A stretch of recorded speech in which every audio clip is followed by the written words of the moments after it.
Hello friends, कैसे हैं आप सब। स्वागत है आपका हमारे यूट्यूब चैनल पर। और दोस्तों, आज हम देखेंगे सार्वजनिक उपक्रम समिति। ठीक है दोस्तों, इससे पहले मैंने संसदीय समिति जो चल रही थी उसमें हमने लोक लेखा समिति और प्राकलन समिति की वीडियो देख ली है। ठीक है दोस्तों, तो आज हमारा जो टॉपिक है इसमें संसदीय समिति में वह है सार्वजनिक उपक्रम समिति। ठीक है दोस्तों, तो चलिए शुरुआत करते हैं और इसको देखते हैं जो महत्वपूर्ण प्रश्न है इसके। ठीक है दोस्तों, तो चलिए देखते हैं पहला प्रश्न है यहाँ पर सार्वजनिक उपक्रम समिति। ठीक है दोस्तों, तो सार्वजनिक उपक्रम समिति की स्थापना ठीक है कब हुई थी।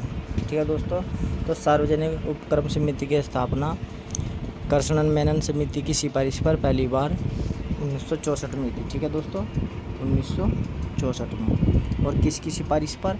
कृष्ण मेनन समिति। ठीक है, कृष्ण मेनन समिति की सिफारिश पर। अगला प्रश्न इसी से संबंधित है, उसमें देखेंगे। ठीक है, चलिए अगला क्वेश्चन देखते हैं। अगला प्रश्न है नंबर 2, कृष्ण मेनन समिति की सिफारिश पर कौन सी समिति का गठन किया गया। ठीक है दोस्तों, तो कृष्ण मेनन की समिति के सिफारिश पर किस समिति का गठन किया गया? तो दोस्तों ये किया गया है सार्वजनिक उपक्रम समिति। ठीक है दोस्तों, सार्वजनिक उपक्रम समिति। और कब? 1964 में। ठीक है दोस्तों, 1964 में किया गया। चलिए अगला प्रश्न देखिए। अगला प्रश्न है सार्वजनिक उद्यम समिति में प्रारंभ में कितने सदस्य थे। ठीक है दोस्तों, तो मूल जब ये बनी उस समय कितने सदस्य थे। ठीक है दोस्तों, ये पूछा है। ठीक है, तो शुरुआत में इसमें कितने सदस्य थे? 15 सदस्य थे। ठीक है दोस्तों, 15 सदस्य थे। ठीक है, 15 में 10 लोकसभा। ठीक है, लोकसभा। ठीक है दोस्तों, और 5 राज्यसभा। 5 राज्यसभा। ठीक है, तो टोटल कितने थे? 15। ठीक है, 10 लोकसभा के और 5 राज्यसभा के। ठीक है, जब ये 1964 में बनी। ठीक है, उस समय। ठीक है, तो शुरुआत में कितने थे? 15 सदस्य। ठीक है दोस्तों, ये ध्यान रखना। और 15 में से 10 लोकसभा के थे और 5 राज्यसभा के। ठीक है, टोटल 15 सदस्य थे। चलिए अगला प्रश्न देखते हैं। और हाँ, वर्तमान में कितने हैं? वर्तमान में कितने हैं? 22। ठीक है, 15 लोकसभा के और 7 राज्यसभा के। ठीक है, चलिए आगे प्रश्न देखेंगे, उसमें पता लग जाएगा मैं स्पष्ट रूप से। ठीक है, चलिए अगला प्रश्न है 1974 को सार्वजनिक उद्यम समिति के सदस्यों की संख्या बढ़ाकर कितनी कर दी गई। ठीक है दोस्तों, तो कितनी संख्या बढ़ाकर कर दी गई? तो टोटल कितनी संख्या कर दी गई 1974 में? 22। ठीक है दोस्तों, 22 संख्या कर दी गई। ठीक है, पहले कितनी थी? पहले 15 थी और कितने बढ़ाए इसमें?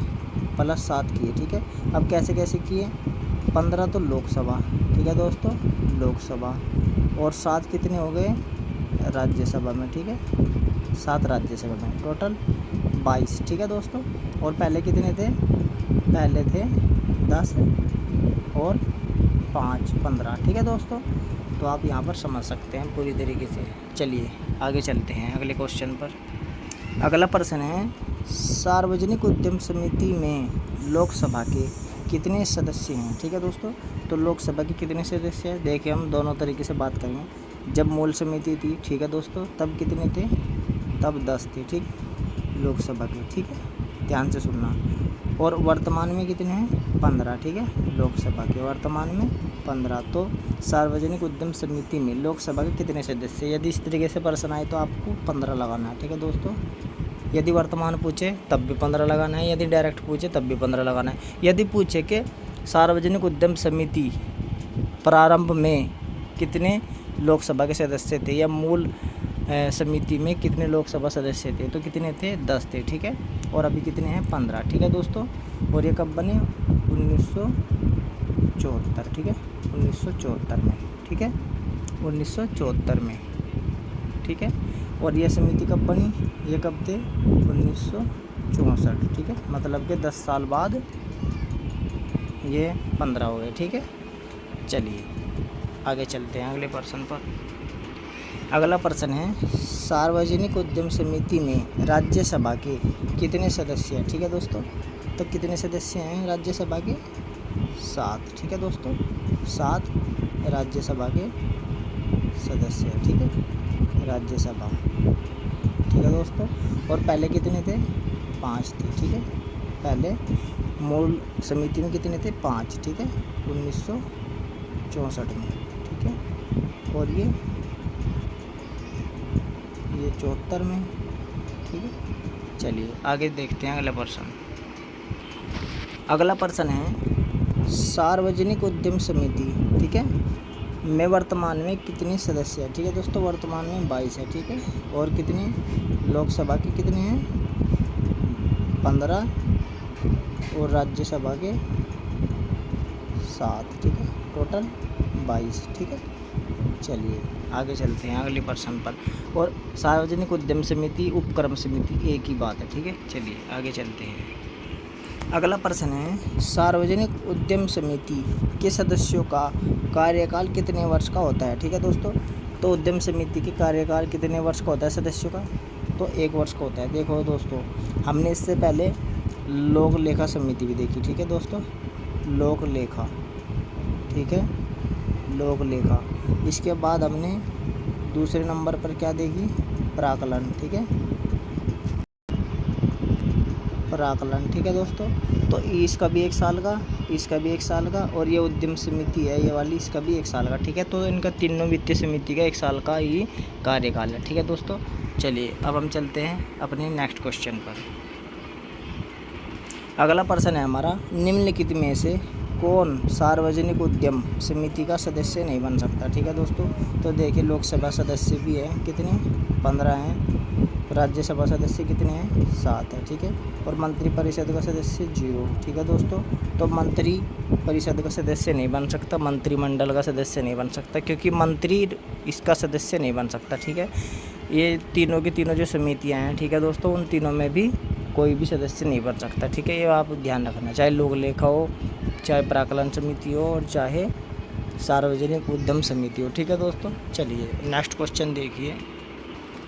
अगला प्रश्न है सार्वजनिक उद्यम समिति के अध्यक्ष की नियुक्ति कौन करता है? तो देखिए दोस्तों, लोकसभा अध्यक्ष करता है तीनों की, ठीक है, चाहे लोक लेखा हो, चाहे प्राकलन समिति हो, और चाहे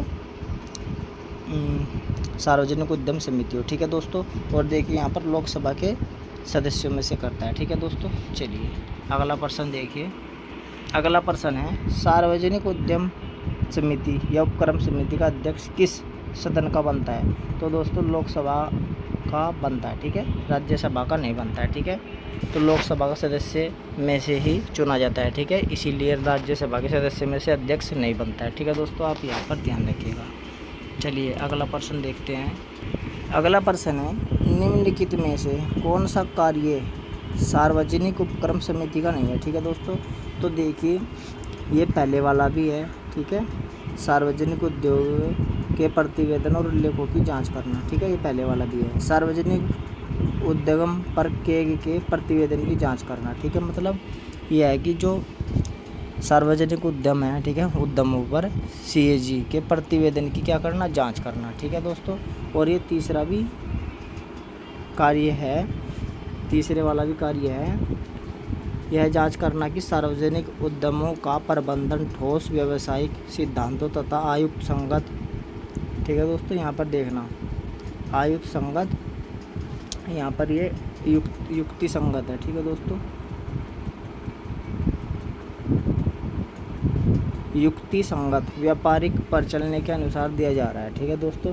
तो युक्ति संगत व्यापारिक प्रचलनों के अनुसार दिया जा रहा है, ठीक है दोस्तों, यहाँ पर प्रचलन आएगा, ठीक है, प्रचलन ऐसे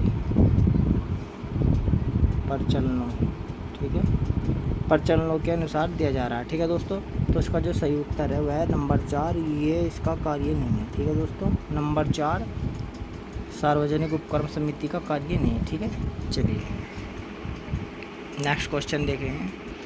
अगला प्रश्न है निम्नलिखित में से कौन सा कार्य सार्वजनिक उद्यम समिति नहीं कर सकती? ठीक है दोस्तों, तो देखिए प्रमुख सरकारी नीतियों से जुड़े मामले जो कि सार्वजनिक उद्यम के व्यापारिक अथवा व्यापारिक प्रकार से जुड़े न हों। ठीक है दोस्तों, ऐसे मामले जिन पर विचार के लिए किसी विशेष वैधानिक प्रावधान के तहत कोई मशीनरी स्थापित की गई, इसके अंतर्गत कोई सार्वजनिक उद्यम विशेष की स्थापना। ठीक है दोस्तों, अब यहाँ पर ये जो लिखा हुआ है ना उद्यम है, ठीक है दोस्तों, यहाँ पे ये वाला उद्यम, ठीक है, तो इसका ये दोनों ही है। ठीक है दोस्तों, ये दोनों ही कार्य नहीं कर सकती। ठीक है दोस्तों, समिति ये जो दो कार्य हैं इसकी जांच या अनुसंधान नहीं कर सकती है, आप ध्यान रखना। ठीक है दोस्तों, यह कार्य नहीं कर सकती। ठीक है, तो हमारा ऑप्शन 3 दोनों सही हो जाएगा। ठीक है, चलिए अगला क्वेश्चन देखिए। अगला प्रश्न है, सार्वजनिक उद्यम समिति की भूमिका की प्रभावकारिता निम्न में से क्या सीमाएं नहीं है। ठीक है दोस्तों, तो देखिए इसकी सीमाएं क्या नहीं है। ठीक है दोस्तों, देखिए यह 1 वर्ष के अंदर 10 से 12 से अधिक सार्वजनिक उद्यमों की जांच के मामले नहीं ले सकती। ठीक है दोस्तों, मतलब ये 10 से 12 से अधिक सार्वजनिक जो उद्यम है उनकी जांच के मामले नहीं ले सकती। ठीक है, 10 से 12 से अधिक। ठीक है, यहाँ उद्यम, ठीक है, ये है। ठीक है, उद्यमों की जांच के मामले नहीं ले सकती, पहला। दूसरा, इसका कार्य क्या है, शव परीक्षण की तरह। ठीक है, शव परीक्षण, ठीक है, शव परीक्षण की तरह। यह तकनीकी मामलों की जांच नहीं कर सकती। ठीक है, क्योंकि इसके सदस्य तकनीकी विशेषज्ञ नहीं है। ठीक है दोस्तों, तो इसके सदस्य की क्या नहीं है, तकनीकी विशेषज्ञ नहीं है। ठीक है दोस्तों, तो तकनीकी मामलों की जांच नहीं कर सकती, ये भी आप ध्यान रखना। ठीक है, चौथा क्या है, इसकी अनुशंसाएं परामर्श के लिए होती है। ठीक है दोस्तों, इसकी अनुशंसाएं परामर्श के लिए होती है, मंत्रालयों के लिए बाध्यकारी नहीं। ठीक है दोस्तों, तो ये सभी क्या है, सत्य है। तो इसका सही ऑप्शन क्या हो जाएगा, नंबर 5 सभी। ठीक है दोस्तों, तो ये 4 की 4 इसकी सीमाएं नहीं है। ठीक है दोस्तों, समिति की भूमिका की प्रभावकारिता की जो सीमाएं हैं ये चारों ही नहीं है। ठीक है दोस्तों, चलिए अब हम अगले क्वेश्चन पर चलते हैं। अगला क्वेश्चन है, निम्नलिखित में से किस समिति में मंत्री सदस्य नहीं बन सकता। ठीक है दोस्तों, तो किस समिति में मंत्री सदस्य नहीं बन सकता, देखिए ना तो लोक लेखा में बन सकता, ना प्राकलन समिति में बन सकता, ना सार्वजनिक उद्यम समिति में बन सकता। तो इसका सही जवाब क्या है, सभी। ठीक है, इन तीनों में मंत्री सदस्य नहीं बन सकता। ठीक है, आप ये क्लियर रखना, ध्यान रखना। चलिए, और तीनों का कार्यकाल 1 वर्ष का होता है और लोकसभा अध्यक्ष इन तीनों की जो अध्यक्ष होता है नियुक्ति करता है। ठीक है, चलिए आगे प्रश्न देखिए। तो दोस्तों ये हमारा अंतिम प्रश्न है। ठीक है दोस्तों, चलिए इसे देखते हैं। कर्षण मेनन की सिफारिश पर कब सार्वजनिक उपक्रम समिति का गठन किया गया। तो दोस्तों 1964 में इसका गठन किया गया। ठीक है दोस्तों, 1964 में इसका गठन किया गया। ठीक है, और तब कितने सदस्य थे इसमें, 15। ठीक है, 15 LS के 10 LS और 5 RS। ठीक, मतलब राज्यसभा और लोकसभा। ठीक है, तो दोस्तों ये थे महत्वपूर्ण प्रश्न जो संसद की वित्तीय समितियाँ थी बड़ी हैं, तो तीनों हमने देख ली। ठीक है दोस्तों, इसके बाद हम अगली वीडियो में देखेंगे अन्य जो समितियाँ। ठीक है दोस्तों, तो चलिए आज इस वीडियो में इतना ही, फिर मिलेंगे आपसे। धन्यवाद।